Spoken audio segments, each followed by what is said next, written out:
La historia de Anneliese Comenzó con extraños ruidos por la madrugada. Hablamos del año 1960, cuando en el convento Movimientos autónomos de los objetos. Arañazos en las ya no se manos. profesaba el culto que le diera vida.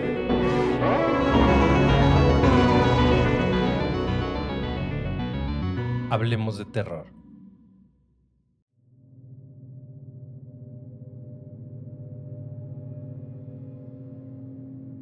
Hola terroríficos, ¿cómo les va? Muchas gracias por seguirnos y acompañarnos en cada relato. Sean bienvenidos a este espacio donde tratamos de desconectarnos de la rutina diaria y disfrutar de un relato de terror. Los invito a que se preparen su bebida favorita, se relajen e imaginen que son parte del relato. No olviden que pueden escucharnos en todas las plataformas de podcast y en YouTube. Como siempre, el uso de audífonos es sugerido. Volumen arriba, apagar la luz y disfrutar. Esto es, Hablemos de Terror. Bienvenidos.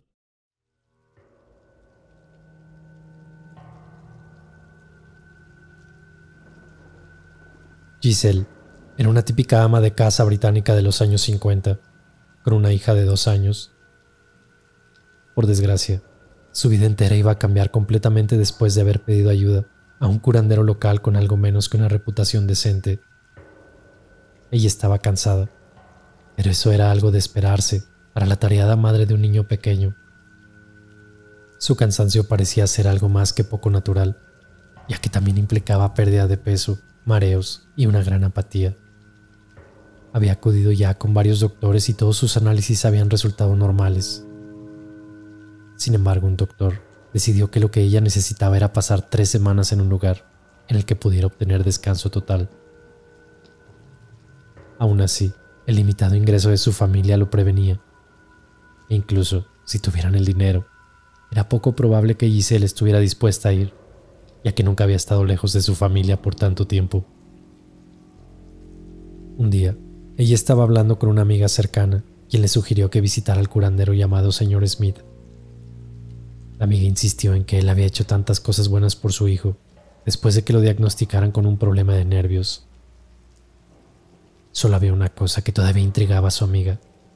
Aquel señor había cortado un mechón de cabello de su hijo y lo mantuvo entre sus dedos hasta que salió un pequeño hilo de humo azul de entre sus manos. Pero la amiga de Giselle estaba segura de que el señor Smith podía ayudarle a curar sus malestares. Así que ella lo visitó. Ella y su esposo se reunieron con el curandero. La cita comenzó cuando le preguntó a Giselle su nombre completo y el mes de nacimiento. Luego, al igual que con el muchacho, tomó un mechón de cabello de Giselle y lo sostuvo entre su pulgar y dedo medio. Lo sostuvo con firmeza y cerró sus ojos, mientras Giselle miraba el humo azul que se elevaba desde sus manos, pero no olía a pelo quemado. Cuando abrió la mano, el cabello había desaparecido. El diagnóstico fueron nervios. Le dijo que necesitaría de 2 a 3 sesiones con él para estar curada.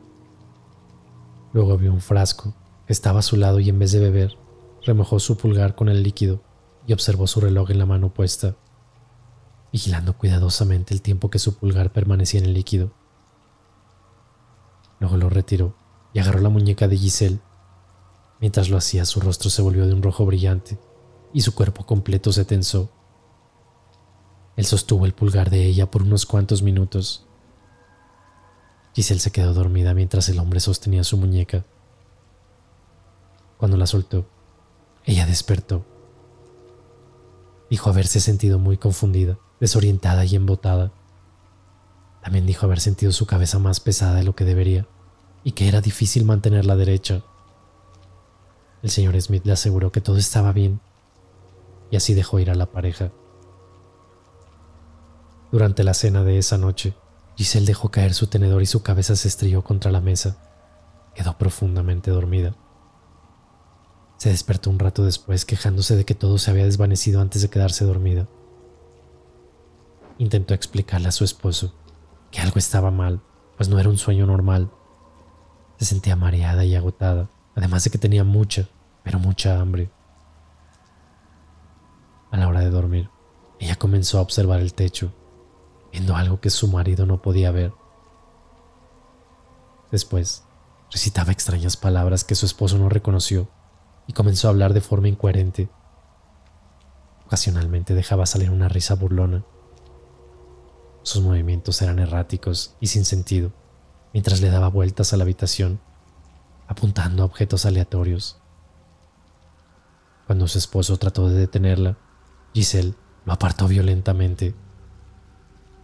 Fue así que la pareja visitó una vez más al curandero para que les ayudara con los extraños síntomas. El señor Smith le echó la culpa a su mes de nacimiento y dijo que había que tener más cuidado. En su experiencia, las personas nacidas en el mes de nacimiento de Giselle eran mucho más sensibles al tratamiento. Mientras estaban hablando, ella se quedó dormida. El señor Smith les aseguró que todo estaba bien, simplemente debían ir a casa y descansar toda la noche. Fueron a casa.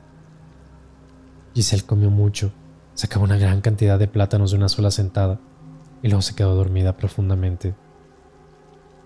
La mañana siguiente, al despertar, sufría alguna confusión, sentía que estaba caminando en neblina. Después comenzaron a desarrollar severos dolores de cabeza, aunque nunca antes había tenido problema con eso. En ocasiones, un terrible dolor la aquejaba y la dejaba llorando. En vez de recuperarse de la fatiga y el cansancio por el cual buscó al curandero, las cosas se volvieron mucho, pero mucho peor. Ella estaba angustiada y demacrada. Pasaba cada vez más tiempo mirando el techo con los ojos muy abiertos y fijos. De pronto se quedaba dormida durante el día, por más de hora y media. Su marido describía como si ella estuviera muerta, ya que no respondía a ningún tipo de estímulo, y su familia pensó que era algo muy aterrador. Poco tiempo después, Giselle comenzó a tener problemas con los terribles deseos por estrangular a su hija de 2 años. Ella se resistía con todas sus fuerzas, y una vez que las ansias habían desaparecido, se ponía a llorar, horrorizada de que el pensamiento siquiera hubiera aparecido en su mente. Después comenzó a sentir que era mejor que su hija no estuviera en casa, al menos por su seguridad, hasta que toda esta pesadilla terminara. Volvieron una tercera vez a visitar al curandero, y el señor Smith le dio un tónico que supuestamente contenía sangre y hemoglobina de buey, con unos cuantos cristales añadidos para que fuera más fácil para su sensible sistema. Le indicó también que si iba a trabajar con él, ella necesitaba estar más cerca, por lo que sugirió un hotel local. Un par de días después de haberse registrado, Giselle no estaba mejor. La mayoría del tiempo ya no reconocía a su propio esposo y quería que se fuera. Se volvió cada vez más y más débil bajo el supuesto tratamiento del señor Smith, y tiempo después no fue capaz de comer ni de dormir. Fue entonces cuando su marido la llevó a casa abrumado y desesperado. Nadie había sido capaz de ayudarla. Los psicólogos lo intentaron y no encontraron nada malo. Giselle estaba aterrorizada de que se estuviera volviendo loca, así que intentaron con otro curandero, pero solamente funcionó por un breve momento. Eventualmente la pareja presentó cargos legales en contra del señor Smith, y esto lo llevó a más problemas. Él amenazó con volver loca a Giselle si no retiraba los cargos, así que lo hicieron. Pero la corte siguió con el caso, basándose en que estaba practicando medicina sin una licencia. Esto llevó a una nueva y terrible aspecto de la pesadilla de Giselle. Comenzó a tener visiones de una horrible criatura con un cuerpo escamoso, piernas que terminaban en enormes garras y la cara del señor Smith. Gritaba pidiendo ayuda durante horas, pero nadie podía ayudarle. Con el tiempo se estableció una especie de delirio. Comenzó a hablar en distintos idiomas, moverse de forma errática y soltando horribles carcajadas que no eran suyas. Cuando volvía en sí no recordaba nada, pero todo volvía a comenzar cuando veía nuevamente a la criatura. Fue entonces que la familia sospechaba de una posesión demoníaca, porque también veían la forma en la que reaccionaba a crucifijos, rosarios y agua bendita. Fueron a la iglesia y fue cuando se encontraron con un comprensivo sacerdote. Sus síntomas comenzaron a mejorar y descubrieron que él estuvo realizando pequeños exorcismos a distancia. Se convirtieron al catolicismo y comenzaron a acudir a misa, lo cual era difícil para Giselle, pero siguieron insistiendo. Una vez que la iglesia aprobó el exorcismo, se reunieron con el sacerdote que lo realizaría. Ante el horror de su marido, ella saltó en el aire y comenzó a bailar sobre los dedos de sus pies, volando por toda la habitación frenéticamente cuando se encontró con el sacerdote. Para comenzar el ritual, tuvo que ser inmovilizada, y ella comenzó a gritar blasfemias, insultos y groserías. Cuando no estaba amarrada, terminaba en el piso y arañaba el suelo arrancándolo con sus dedos y uñas, pero no se daba cuenta del dolor. A la hora del ritual, aquellos que estaban ayudando la levantaban, pero era como si pesara 3 veces lo que ella pesaba normalmente. Así que la única forma de moverla era arrastrándola, y aún así era extremadamente difícil incluso sostenerla. Durante 15 meses siguió el proceso. El exorcista descubrió que el curandero le había lanzado una maldición con la intención de hacer que se volviera su amante. Y como ella no respondió de la forma que él esperaba, utilizó fuerzas obscuras para intentar volverla loca, pero fracasó.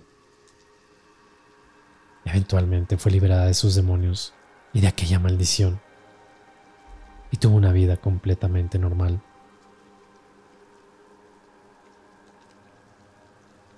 A finales de la década de 1940, en Estados Unidos, los sacerdotes católicos romanos realizaron una serie de exorcismos en un niño anónimo que era la supuesta víctima de posesión demoníaca. Durante 1949, varios periódicos publicaron historias que hablaban de una supuesta posesión y exorcismo de un niño anónimo. En uno de esos periódicos, se decía que un total de 48 personas fueron testigos del exorcismo, incluyendo 9 jesuitas. El sujeto de estas historias nunca fue identificado formalmente. En vez de eso se refieren a él como Roland Doe o Robbie Mannheim.